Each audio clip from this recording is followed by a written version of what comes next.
예, 지난 시간에 우리가 정량적인 것과 정성적인 것을 모두 통합할 때 온전한 치유에 가깝다. 특히 만성 난치병 질환, 암을 비롯해서 이런 질환에는 그 통합적인 치유를 갈 때 뿌리까지 뽑을 수 있다. 이런 표현을 했습니다. 이 정성과 정양, 이 두 가지를 모두 통합하는 관점에 대해서 또 이런 표현을 했습니다. 눈에는 잘 보이지 않은 어떤 것과 눈에 잘 보이고 수치화할 수 있는 어떤 것이라는 표현도 했고, 또 숲 전체를 보는 것과 나무 하나하나를 깊게 보는다 이런 표현도 했습니다. 근데 이제 우리의 주변에 많이 일반화되고 있고 토대가 되고 있는 것은 정량적인 것이죠. 그래서 우리가 정성을 어떻게 하면 효율적으로 통합할 것인가가 관건이 되고 있습니다. 그것 중에 하나가 우리가 늘 쓰고 있는 스마트폰이 될 것 같아요. 스마트폰이라고 하는 것은 눈에 잘 보이지 않은 주파수라고 하는 것들을 활용하는 거지 않습니까? 지금 1000km 밖에 있던 어떤 사람들의 움직임이나 소리가 지금 이곳에서 똑같이 이렇게 화면으로 드러나고 있는 것은 눈에 보이지 않지만 이 공기 중에 있는 이 매질을 통하여 주파수를 공명하는 것을 받아가지고 이렇게 나타나는 거잖아요. 이게 하나의 우리가 눈에 보이지 않은 것을 어떻게 현실적으로 우리의 삶에 적용하는가의 예가 될 것 같습니다. 어떻게 보면 아직 측정 불가능한 것처럼 보였던 보이지 않은 요소를 수치화해서 이 파장의 함수를 방정식을 만들어 수치화해서 정량화해서 만든 제품 중에 하나가 스마트폰이다. 이렇게 생각할 수 있을 것 같습니다. 근데 이 현상을 하나를 보면서 우리가 이제 숲 전체를 보는 거죠. 마치 카메라에 이렇게 줌인, 줌아웃 하듯이 쭉 뒤로 물러서서 전체를 아우러서 본다면 주파수라는 게 뭔가인 것이죠. 이 주파수라는 것이 지금 제품화된 것이 하나의 스마트폰이겠고, 그것들이 라디오이겠고, 여러 가지가 있겠습니다. 이 눈에 보이지 않는 파동의 아주 일부를 활용하고 있는 것이 지금 스마트폰입니다. 이 부분을 더 활용해서 이 수많은 것들이 파동의 영역 속에 우리 삶은 영향을 입고 있다. 이런 것을 보여주는 것 중에 사이메틱스라고 하는 것도 있습니다. 사이메틱스라는 학문이 있는데요. 스위스의 의사이신 한스 젠이라는 분이 이 부분에 대한 연구를 통해서 소리나 파동, 파장이 우리의 물질의 형태를 결정하더라 하는 어떤 눈에 보이는 실험들을 보여준 거죠. 거기에 대해서는 우리가 잘 검색해 보면 찾아보실 수 있는 게 많으실 거라고 생각됩니다. 거기에 보면 어떤 소리 파장, 고유한 파장이 예를 들어서 753kHz다, 920kHz다, 2만 메가헤르츠다 이런 각각의 주파수에 따라서 어떤 물질의 형태가 어떤 경우에는 이렇게 사각 모양으로 만들어지고 어떤 파장에는 동그란 동심원 모양이 만들어지고 이런 식으로 우리 물질의 형태를 구성하는 것이 눈에 안 보이는 파동, 파장이다라는 걸 보여주는 반증입니다. 그래서 이 대목에 대한 부분을 어떤 원리로서 연결해 본다면 우리가 떠오르는 원리들이 있어요. 동양의학, 한의학에서는 이런 표현이 있습니다. 기가 혀를 끌고 간다. 이런 표현이 있어요. 여기서 기라고 하는 것이 정성적인 것이죠. 눈에는 잘 보이지 않고 측정은 아직 좀 쉽지 않으나 그 기라고 하는 정성적인 것이 혈액을 의미하죠. 혈액은 정량적인 것이죠. 눈에 보이고 측정이 가능하고 수치화할 수 있는 어떤 건데 그것들을 끌고 가는 요소다. 이렇게 말을 하고 있습니다. 그게 아까 어떤 파동이 물질의 형태를 결정하더라 하는 것을 가시화한 사이메틱스와 매우 잘 연결이 되고 있고요. 또 형태장 원리라는 것도 요새 많이 얘기가 되고 있죠. 어떤 형태를 형성하는 데에는 물리적, 화학적, 생물학적 어떤 에너지 장이 있더라. 장, 필드가 있더라.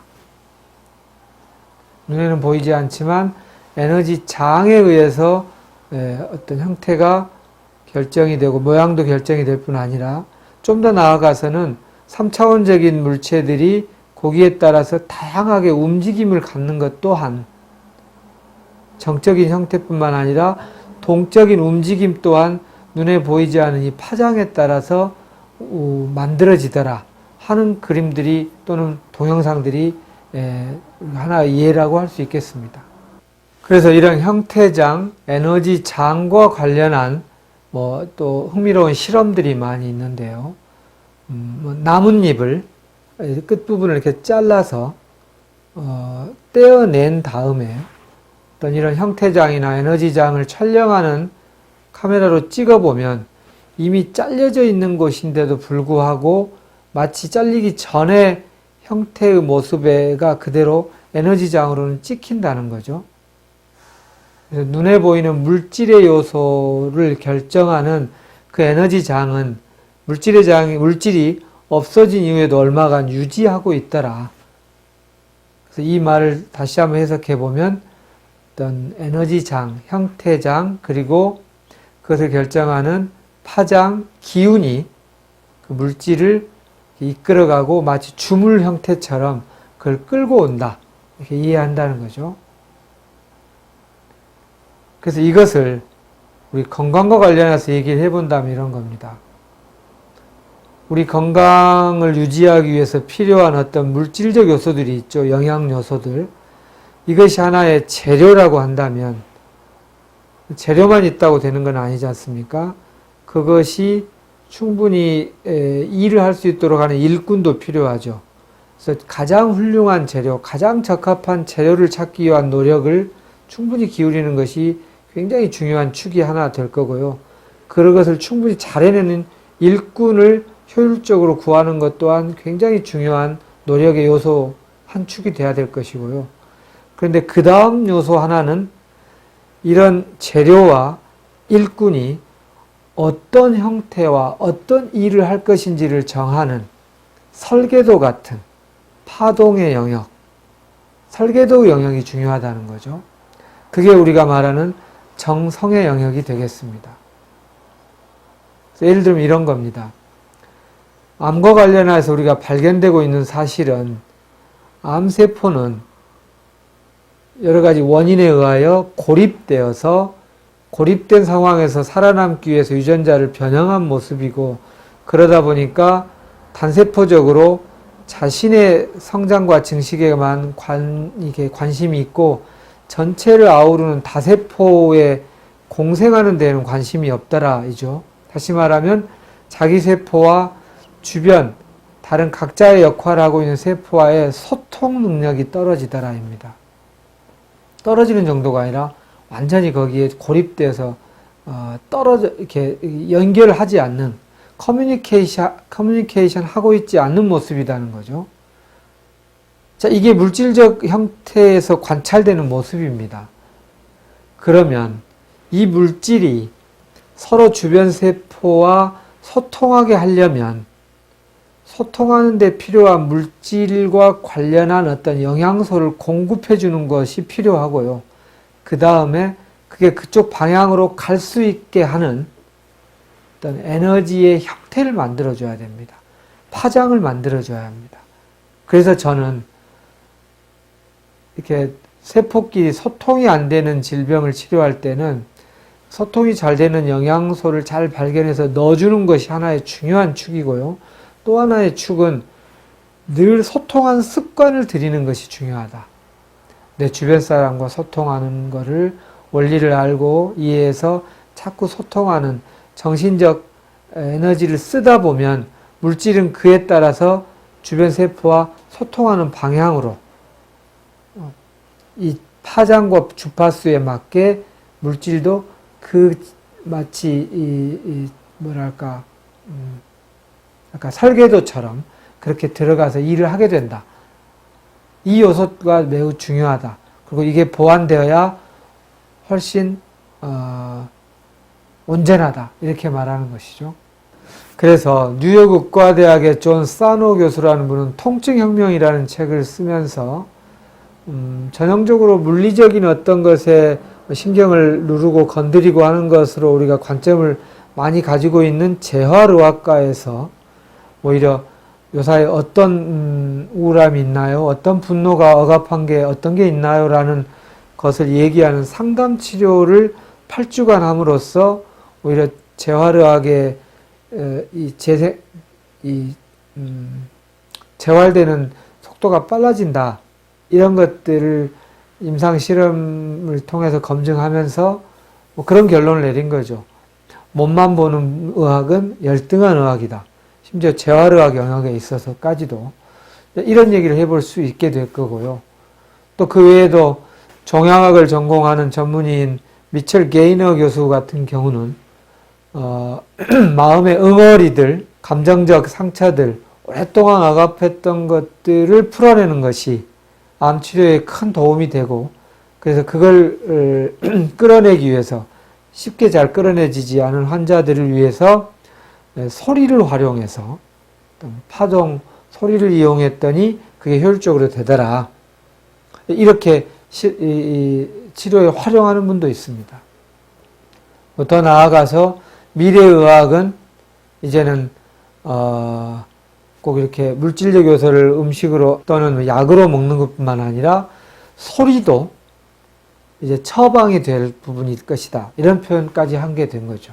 아까 정량화된 어떤 파동을 방정식화해서 만들어낸 스마트폰에서부터 시작해서 아까 나뭇잎을 잘랐을 때도 에너지 장은 얼마가 남아있더라.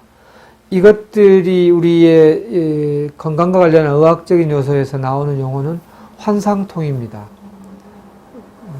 팬텀 페인이라고 하죠. 도깨비 통증이라고 하는.